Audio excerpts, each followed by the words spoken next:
you have heard, the officers who have just been installed assume a solemn spoken vow to perform their duties to the best of their abilities.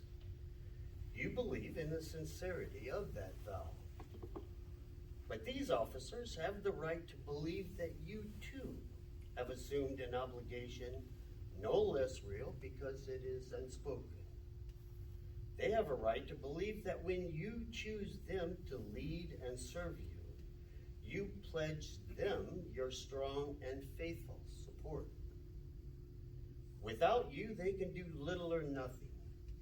With you, they can accomplish great things for your chapter, for the Royal Lodge, and for all of Masonry in your community.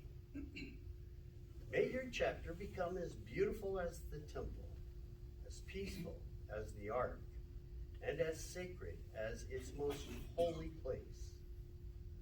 May your oblations of piety and praise be as grateful as the incense, your love as warm as its flame, and your charity as diffusive as its fragrance, and as constant as the returning wants of the distressed widow and helpless orphan. May your hearts be as pure as the altar, and your conduct as accessible as the offering.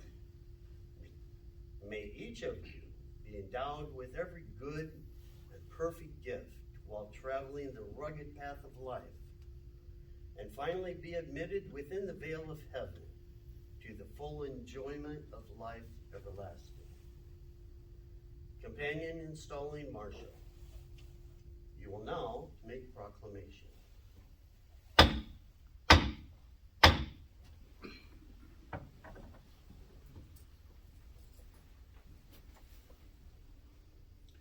In the name of the most excellent Grand Chapter of Royal Arch Masons of the state of California, I now declare the officers of California Royal Arch Chapter number 1 duly installed in their respective offices.